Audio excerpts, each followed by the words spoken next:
여러분 안녕하십니까? 지난주부터 원주에서 또다시 코로나19 확진자가 잇따라 발생하고 있습니다.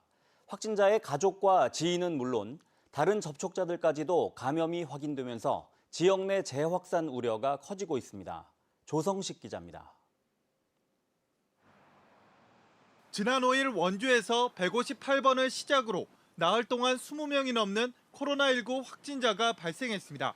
주로 확진자의 가족과 지인 등 밀접 접촉자가 추가 양성 판정을 받았고 3분의 1 정도는 감염 경로가 아직 명확하게 밝혀지지 않고 있습니다. 그리고 주말을 기점으로 확산 범위가 확대되는 모습도 보이고 있습니다. 특히 168번의 경우 직장 동료와 고객은 물론 자신이 다니는 복지관의 강사까지 확진 판정을 받았습니다. 이에 원주시는 해당 복지관과 관련해 종사자와 수강생 등 96명에 대해 검체 채취를 완료하고 검사를 의뢰한 상태입니다. 원주 호저면의 한 마을에서는 5명의 확진자가 한꺼번에 나오면서 인근 주민 30여 명을 대상으로 검사가 진행됐습니다. 이번 확진자들은 대부분 나이가 60대 이상의 노인들이며 90대 확진자도 포함되어 있습니다. 최근에 노인분들을 위주로 확진 환자가 발생하고 있습니다. 건강 상태가 많이 안 좋으신 분들 계시니까 외출하실 때나 모임하실 때는 꼭 마스크를 좀 착용해 주실 것을 부탁드리겠습니다. 한편 확진자가 다녀간 원주의 한 목욕탕과 호저면 식당 방문자로 현재 100여 명이 검사를 받았고 지금까지는 모두 음성으로 확인됐습니다. MBC 뉴스 조성식입니다. 원주시가 요양원 등 고위험 시설에 대해 코로나19 선제적 검사에 나섭니다. 원주시는 내일부터 오는 27일까지 원주 지역 요양정신병원과 요양원, 장애인 생활시설 등 110곳에 있는 시설 종사자와 이용자 3,504명에 대한 코로나19 검사를 실시한다고 밝혔습니다. 각 병실별로 환자의 시료를 하나로 합쳐 검사하는 풀링 방식으로 이루어지며 보건소 방문과 이동 검체를 함께 진행할 예정입니다. 원주시는 보건소 인력만으론 한꺼번에 많은 검사를 하기에 한계가 있어 예산을 투입해 검사 인력을 지원하는 것을 검토하고 있습니다. 강원도가 축구 전용 경기장을 건립하기로 하고 강원FC의 선전과 축구 열기를 확인하면서 18개 시군 공모를 통해 위치를 선정할 예정입니다. 재원을 어떻게 마련할지 또 어디에 지을지가 초미의 관심사입니다. 허주희 기자입니다. 올 시즌 파이널비 최고 성적인 7위를 기록한 강원FC. 올해 마지막 경기에선 좌석 뛰어앉기에도 불구하고 70%가 넘는 관람석이 채워졌습니다. 이처럼 뜨거운 열기에도 강원도의 축구 인프라는 전국 최저 수준입니다. 그래서 강원도는 축구 전용구장 건립을 위한 타당성 분석에 들어갔습니다.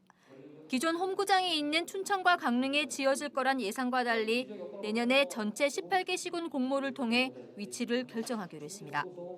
어디가 유리하게 할 수 없고요. 여러 가지 의견들을 계속 좀 수렴을 해봐야 되는 상황이고 지금 일단 제로 베이스 상태에서 검토를 한다고 보시면 될 것 같습니다.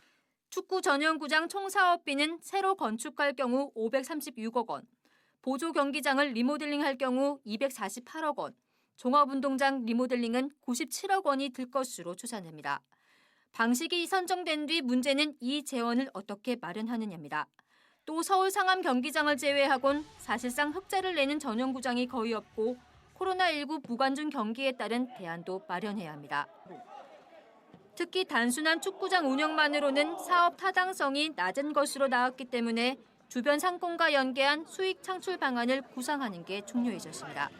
재정적인 어떤 부분에서는 조금 미흡하지만 정책적인 어떤 판단을 봤을 때는 전문가들 의견을 해보니까 괜찮은 것으로 일단은 조사가 결과가 나왔습니다. 그래서 그걸 토대로 해서 어떻게 가는 것이 좋은지.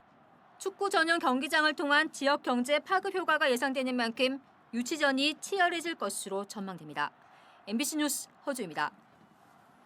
동해안 중북부 지역에 올가을 들어 처음으로 건조경보가 발효됐습니다. 강원지방기상청은 오늘 오전 10시를 기해 강릉, 속초, 고성, 양양 평지에 건조경보를 발효했다며 매우 건조한 상태에서 바람도 강해 산불 등 화재 주의를 당부했습니다. 한편 중국 북부 지방에서 대륙 고기압이 확장하면서 찬 공기가 들어와 강원 산지와 철원, 화천, 횡성, 태백 등 도내 11개 시군에 오늘 밤 11시를 기해 한파주의보가 발효될 예정입니다. 오늘 새벽 2시 30분쯤 동해시 신흥동의 야산에서 불이 났습니다. 산림과 소방당국은 소방차 16대와 인력 122명을 투입해 2시간 10분 만인 오전 4시 40분쯤 완전히 껐습니다. 이번 산불로 산림 3,000제곱미터가량이 불에 탔으며 산림당국은 정확한 화재 원인을 조사하고 있습니다. 도내 겨울철 빙판길 사고로 인한 사망률이 높은 것으로 나타났습니다. 강원지방경찰청에 따르면 지난 2017년부터 3년간 도내에서는 결빙이나 적설 노면 교통사고가 270건 발생해 9명이 숨졌습니다. 도로 결빙 사고 사망률은 3.3%로 같은 기간 마른 노면에서 발생한 사고 사망률보다 1%포인트 더 높았습니다. 특히 미끄럼 교통사고는 기온이 가장 낮은 아침 6시에서 8시 사이에 집중됐습니다. DMZ 평화이음 불감자 콘서트가 어제 고성군 삼포해수욕장 특설무대에서 펼쳐졌습니다. 평화이음 불감자 콘서트는 강원도가 코로나19 극복을 위해 마련한 것으로 캠핑 개념을 공연에 도입해 화로에 감자를 구워 먹으며 공연을 관람하는 이색적인 콘서트입니다. 이번 콘서트에는 장범준, 10cm, 옥상 달빛이 출연했고 관람객들은 사회적 거리 두기를 지키며 공연을 관람했습니다. 제2회 고대도시 원주 사진전이 오는 10일부터 22일까지 원주 반곡역사관 전시실에서 개최됩니다. 이번 사진전은 원주의 문화재를 다양한 각도와 시각으로 사진에 담아 지역 문화재에 대한 이해와 자긍심을 높이기 위한 것으로 원주시 역사박물관이 지난 9월 실시한 공모전에서 선정된 수상작과 출품작 30여 점을 만나볼 수 있습니다. 한편 올해는 코로나19 확산 방지를 위해 시상식과 개막식이 생략되며 종이와 전자도록을 함께 발간합니다. 코로나19 여파로 어려움을 겪고 있는 속초 지역 전통상가의 활성화를 위해 강원 장터 라이브 커머스 행사가 열렸습니다. 강원도 경제진흥원은 어제와 오늘 이틀 동안 속초 설악 로데오 거리 상점가와 청년몰을 위한 강원 장터 라이브 커머스 행사를 청년몰 2층 위판장에서 열었습니다. 라이브 커머스는 비대면 온라인을 통해 판매자와 소비자를 연결하며 오징어 순대, 수제 식혜 등 지역의 특산물을 유튜브 채널 강원 장터 TV를 통해 홈쇼핑 형식으로 판매하는 라이브 방송으로 진행됐습니다. 최근 강릉 신일정밀의 노사 갈등과 관련해 더불어민주당 강릉시 지역위원회가 원만한 합의를 촉구했습니다. 민주당 강릉시 지역위는 성명을 내고 지난 2월 임금 교섭을 시작한 이래 신일정밀 노동조합이 파업을 벌이는 등 노사 간의 갈등이 커지고 있다며 서로 원만하게 합의할 것을 요구했습니다. 뉴스를 마칩니다. 고맙습니다.